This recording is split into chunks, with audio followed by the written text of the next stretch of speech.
নমস্কার বন্ধুরা, গরমের সময় বাজারে এরকমই অনেক যুক্তি ফুল দেখতে পাবেন। অনেকে অনেক রকম এর নাম দেয়। আমাদের এখানে এই ফুলটার নাম যুক্তি ফুল। আপনারা কী নামে এই ফুলটাকে চেনেন অবশ্যই কমেন্ট করে জানাবেন। প্রথমে ফুলটাকে এইভাবে হাতে করে নিয়ে বোঁটাটাকে কেটে দেব, দিয়ে এইভাবে ফুলগুলোকে ছাড়িয়ে আমি ওইদিকে একটা বাটি রেখেছি, বাটির মধ্যে আমি ফুলগুলোকে রেখে দিচ্ছি। এইভাবে আমি সব কটা ফুলকে ছাড়িয়ে নিতে হবে। এইভাবে ছাড়িয়ে নেওয়ার পরে এবারে এখানে আমি একটা বড় বাটি নিচ্ছি। এটা ধুতে অসুবিধা হবে বলে বাটিটাকে আমি চেঞ্জ করে নিয়েছি। এর মধ্যে আমি বাটিটাকে ঢেলে দিচ্ছি। এর মধ্যে এবারে আমি জল দিয়ে দেব। এখানে আমি 2 বাটি জল দিয়েছি, দিয়ে খুব ভালো করে হাত দিয়ে ফুলটাকে পরিষ্কার করে ধুয়ে নিতে হবে। 3 থেকে 4 বার এটাকে আমি জল পাল্টে পাল্টে ধুয়ে নিচ্ছি।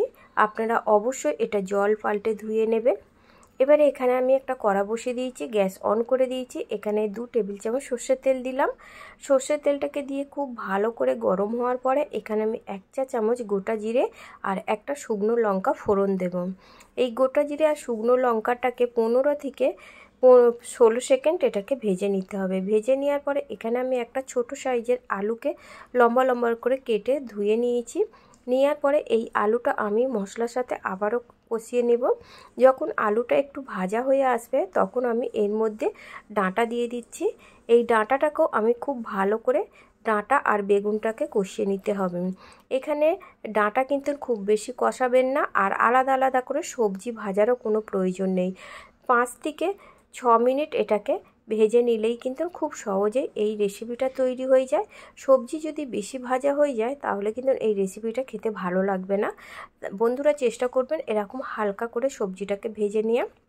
সবজিটা ভাজা হয়ে যাওয়ার পরে এখানে আমি স্বাদ মতন লবণ দিলাম আর হাফ টেবিল চামচ হলুদ দিলাম। দিয়ে খুব ভালো করে লবণ আর হলুদটাকে মশলার সাথে সবজির সাথে খুব ভালো করে মিশিয়ে নিতে হবে।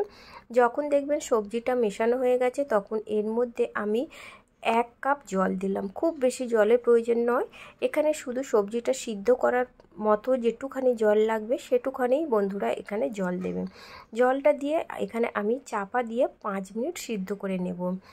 5 মিনিট সিদ্ধ করার পরে আমি আপনাদের দেখাচ্ছি।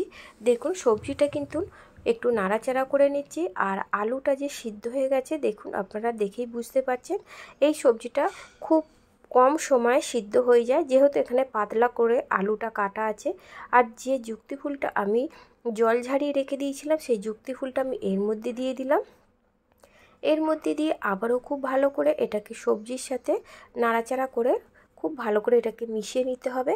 এই রকম যুক্তি ফুল গরমের সময় আপনারা গরম গরম ভাতের সাথে তৈরি করে খাবেন, দারুণ লাগে। আবারও 2 মিনিট চাপা দিয়ে আমি খুলে নিলাম। দেখুন, দেখতেই পাচ্ছেন সবজিটা কিন্তু পুরো তৈরি হয়ে গেছে, আর ফুলের কালারটা কিন্তু সবুজ ভাবটাই রয়েছে। যখনই কোনো কিছু ফুল ভাজবেন এইরকম যেন সবুজ থাকে। এই দেখুন এর মধ্যে জল নেই, আমি জলটাকে দেখালাম, একটুকু জল, জলটা শুকনো হয়ে গেছে। আজকে যুক্তি ফুল চচ্চড়ি ডাঁটা দিয়ে আমার রেসিপি তৈরি হয়ে গেছে। রেসিপিটি যদি বন্ধুরা ভালো লেগে থাকে অবশ্যই লাইক দেবেন। এবারে এই যুক্তি ফুল চচ্চড়িটা আমি একটা প্লেটে তুলে নিয়েছি। বন্ধুরা আপনারা এই ফুলটাকে কি নামে ডাকেন অবশ্যই আমাকে কমেন্ট করবেন, আর এই রেসিপিটা একবার হলো তৈরি করে দেখবেন, দারুণ দারুণ লাগে।